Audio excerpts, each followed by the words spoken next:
Mission launch किया है और मेरा विश्वास है कि भारत में जो प्रयोग किए हैं कि ढंग से अगर प्राकृतिक खेती की जाए तो बिना केमिकल फर्टिलाइजर के भी उत्पादन को स्थिर रखा जा सकता है और बढ़ाया भी जा सकता है।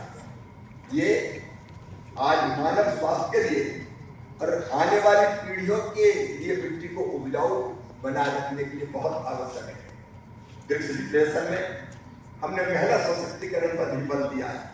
महिलाओं का सामाजिक, आर्थिक और राजनीतिक सशक्तिकरण भारत का मिशन रहा है। लखपति दीदी, ड्रोन दीदी और किसी सखी जैसी सरकारी योजनाओं का उद्देश्य ग्रामीण महिलाओं को कृषि और ग्रामीण अर्थव्यवस्था से जोड़कर उन्हें स्वरोजगार और सम्मानजनक आय के अवसर प्रदान करना है।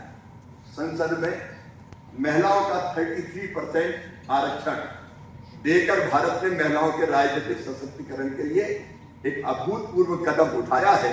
इन क्रांतिकारी कदमों के माध्यम से आज भारत में महिलाएं नीति निर्धारण की प्रक्रिया में महत्वपूर्ण भूमिकाएं निभा रही है। कृषि और किसानों की समस्याओं का समाधान करने में तकनीकी का बड़ा योगदान है। भारत द्वारा डिजिटल पब्लिक इंफ्रास्ट्रक्चर जैसी पहल गंभीर कृषि चुनौतियों का समाधान खोजने की दिशा में एक महत्वपूर्ण कदम है। भारत ने एक डिजिटल एग्रीकल्चर मिशन शुरू किया है जिसमें एग्रीस्टैक के माध्यम से प्रत्येक किसान उनकी जमीन और फसल को राष्ट्रीय स्तर पर एक विशिष्ट पहचान दी गई है।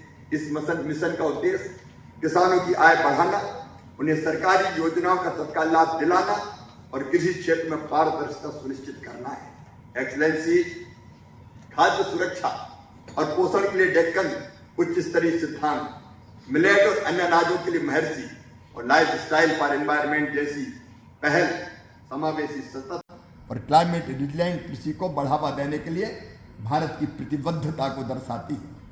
छोटे और निरंतर सुकड़ते जोत के आकार की समस्या का समाधान खोजने के लिए भारत सरकार क्लस्टर आधारित खेती, किसान उत्पादक संगठन और सहकारी कृषि मॉडल को बढ़ावा दे रही है।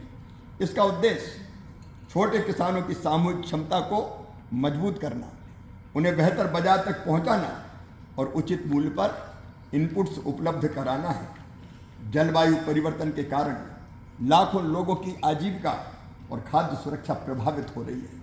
इन चुनौतियों से निपटने के लिए भारत सरकार द्वारा जलवायु परिवर्तन पर राष्ट्रीय कार्य योजना लागू की गई है जो देश को एक व्यापक नीतिगत ढांचा प्रदान करती है।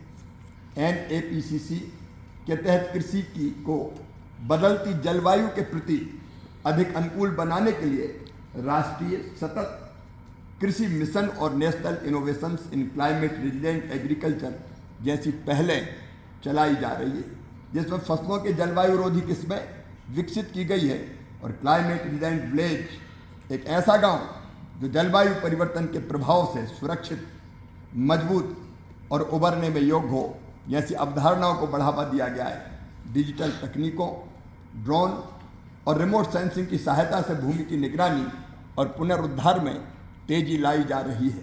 संसाधनों के कुशल उपयोग को बढ़ावा देने और पर्यावरणीय नुकसान को कम करने के लिए बेस्ट टू वेल्थ और सर्कुलर अर्थव्यवस्था मॉडल जैसी पहलें लागू की जा रही है। विश्व स्तर पर बढ़ती जनसंख्या और जलवायु परिवर्तन के साथ विभिन्न देशों की सर्वोत्तम प्रथाओं को समझना और अपनाना आज बहुत महत्वपूर्ण हो गया है। भारत के कृषि क्षेत्र के अनुभव, जिसमें नवाचार, विभिन्न जलवायु अनुकूल और उच्च उपज वाले बीजों की किस्में, प्रौद्योगिकी के अनुसंधान एवं विकास अन्य देशों में कृषि उत्पादन और उत्पादकता बढ़ाने में मदद कर सकते हैं। कृषि एवं किसान कल्याण मंत्रालय।